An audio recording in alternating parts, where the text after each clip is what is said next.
हर हर महादेव शेष नमस्तुभ्य मित्रों में दोस्तों। आज एक बार फिर आप सभी शिव भक्तों को मेरे चैनल श्याम सदाशिव में स्वागत करता हूं। आशा करता हूं आप सभी शिव भक्त स्वस्थ और फिट होंगे। चलिए मित्रों, आज मैं आप सभी शिव भक्तों के लिए कार्तिक पूर्णिमा का विशेष उपाय लेकर के आया हूँ। कार्तिक पूर्णिमा में सिंदूर दान का एक विशेष महत्व है, विशेष उपाय है। जो सुहागन महिलाएं सिंदूर दान करती हैं तो उसका एक विशेष महत्व और उपाय है। दीपदान का भी विशेष उपाय है कार्तिक पूर्णिमा में। तो चलिए मित्रों, माताओं बहनों, मैं आप सभी शिव भक्तों के लिए कार्तिक पूर्णिमा की ये विशेष उपाय आप सभी शिव भक्तों के लिए लेकर के आया हूँ। तो चलिए मित्रों, ज्यादा समय न लेते हुए अविलंब आप सभी शिव भक्तों को इस कार्तिक पूर्णिमा के महत्व और उपाय, सिंदूर दान के उपाय के विषय में पूर्ण जानकारी देने जा रहा हूँ। तो आप सभी शिव भक्तों से निवेदन करता हूँ कि इस जानकारी को आप अंत तक अवश्य देखिएगा, इस वीडियो को अंत तक अवश्य देखिएगा, क्योंकि आधी अधूरी जानकारी हमेशा नुकसानदायक होती है। तो इसलिए आप सभी शिव भक्त इस वीडियो को अंत तक अवश्य देखिएगा और अपने जीवन में खुशहाली लाइएगा इन उपायों से, और अपने सिंदूर दान करके अपने सुहाग को अखंड बनाइएगा। तो चलिए मित्रों, माताओं बहनों, शुरू करते हैं वीडियो। कार्तिक पूर्णिमा आ रही है, जिसमें माताएं कार्तिक पूर्णिमा के दिन सिंदूर का दान देती हैं। सौभाग्य वस्तुएं, बिंदी, चूड़ी आदि चीजों का सिंदूर, सौभाग्य की वस्तु का जो दान होता है उसको हमारे यहाँ सुहागन नारी के लिए महादान कहा गया। स्कंद पुराण का कार्तिक खंड अच्छे से पढ़ना, जिसमें लिखा है कार्तिक पूर्णिमा के दिन जो सौभाग्यवती नारी दीपदान होता है शाम को, उसके प्रथम सुबह से लेकर शाम तक पहले जो सौभाग्य की वस्तु दान करती है उसका सौभाग्य मेरा कन्हैया अमर करता है। सौभाग्य की सूचक वस्तु दी जाती है। सिंदूर दे दो, कुकू दे दो, बिंदी है, सौभाग्य की वस्तु है। मेहंदी है, मेहंदी दे दो। तुम्हारा मन पड़े सौभाग्यवती नारी को सौभाग्य की वस्तु दे। सबसे पहला कार्तिक पूर्णिमा पर सिंदूर का दान किसने दिया था? किसने दिया था? राधा जी के महल में एक सुंदर रत्ना रहती थी, सुंदर, जिसका नाम था रत्ना। बड़ी सुंदर सखी थी महाराज। समझ लेना कि कार्तिक पूर्णिमा पर सुहाग वस्तुओं का दान क्यों है और सबसे पहले किसने दिया था। राधा जी के महल में एक रत्ना आया करती थी और राधा जी के जो वस्त्र होते थे उनको धोना, साफ करना, और राधा जी की जितनी मंजरियां होती थी, सखियां होती थी, सबका वस्त्र ले जाना, साफ करना, धोना, उनको लेकर आना, फिर उसको घड़ी कर करके रख कर, रत्ना का नित्य नियम था।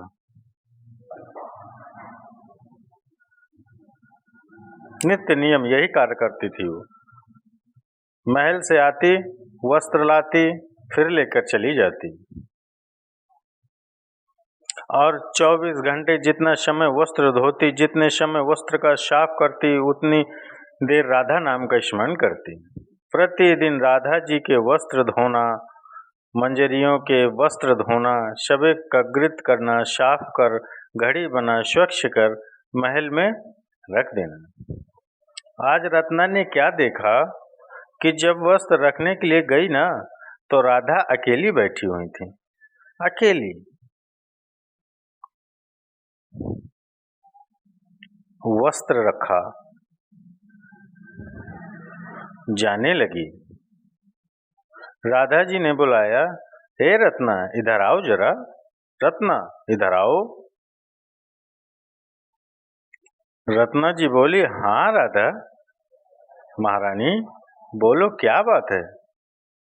रत्ना, मेरी जितनी सखियां हैं ना, जितनी मंजरियां हैं, सारी तेरी बड़ाई करती हैं। क्या कपड़े धोती, क्या भजन गाती, क्या कीर्तन करती, क्या स्मरण करती, 24 घंटे जपती रहती, 24 घंटे जपती रहती। तेरे बारे में बहुत सुना, तू रोज महल में आती है, अटारी में आती है, पर मुझसे मुलाकात नहीं हो पाती तेरी। मैं बड़ी प्रसन्न हूँ रत्ना। मांग, तुझे क्या चाहिए, बोल। रत्ना बोली, आज कार्तिक की पूर्णिमा है, दीपदान के लिए मैं जा रही हूँ। मैं क्या मांगू तुमसे, बस देना हो तो कुछ ऐसा दो जो आज तक आपने किसी को न दिया हो, किसी को न दिया हो। अब राधा जी चक्कर में पड़ गई। अब किसी को ना दिया वो रत्ना को देना है, चक्कर में पड़ गई राधा जी। क्या दूं मैं इसे? कितने चतुर, अगर देखा जाए ना तो चतुरता इसी को कहते हैं, इसको ही कहते हैं चतुरता। जो तुमने किसी को ना दिया हो वो मुझे दे दो। अब बताओ, राधा जी ने कहा, मेरे पास में जितनी सामग्री है मैं सबको दे देती हूँ। सोना चांदी हीरा पतना रत्न आभूषण वस्त्र माणिक मोती महल अटारी, जो मांगता है मैं उसको दे देती हूँ। पर तू बड़ी गजब है, कपड़े साफ कर कर लाती है और आज कह रही है कि वो दो जो किसी को ना दिया हो अभी तक। अब बताओ, राधा जी ने अपनी मांग में से सिंदूर निकाला और रत्ना की मांग में भर दिया। आज तक मैंने कान्हा को किसी को नहीं दिया, पर तुझे देती हूँ। मांग के सिंदूर को निकालकर राधा अपनी सखी रत्ना जो वस्त्र धोती है उसकी मांग में डाल देती हैं, उसकी मांग में डाल देती हैं। सब कुछ बांटा मैंने पर कृष्ण को नहीं बांटा। पर तेरी भक्ति ऐसी है, आज कार्तिक पूर्णिमा पर मैं तुझे क्या दूं, बस यही मांग का सिंदूर देती हूँ।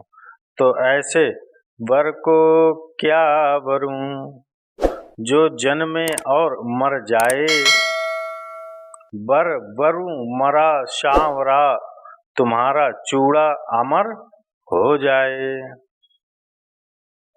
बस राधा कहती है मैंने एक को नहीं बांटा, बाकी का सब कुछ बांट दिया। सोना दिया चांदी दिया हीरा दिया पन्ना दिया आभूषण दिए वस्त्र दिए रतन दिए माणिक दिए सोना दिया अंबारियां दिया अटारियां दी गाड़ी बंगला जो मांगा सब दिया। पर तू ऐसी मिली जिसने कहा जो तूने किसी को नहीं दिया वो मुझे दे दो। बस वो एक ही है जिसका मैंने किसी को नहीं दिया, केवल एक मेरे पास में जो मैंने किसी को नहीं दिया, आना देती हूँ। और राधा जी ने अपनी मांग का सिंदूर निकालकर रत्ना की मांग में दे दिया, दे दिया, रत्ना को दे दिया। रत्ना, कार्तिक पूर्णिमा का केवल एक दिन स्कंद पुराण में लिखा, जरा अच्छे से पढ़िएगा कार्तिक खंड, स्कंद पुराण का कार्तिक खंड अच्छे से पढ़ना, जिसमें लिखा है कार्तिक पूर्णिमा के दिन जो सौभाग्यवती नारी दीपदान होता है शाम को, उसके प्रथम में सुबह से लेकर शाम तक के पहले जो सौभाग्य की वस्तु दान करती है उसका सौभाग्य मेरा कन्हैया अमर करता है।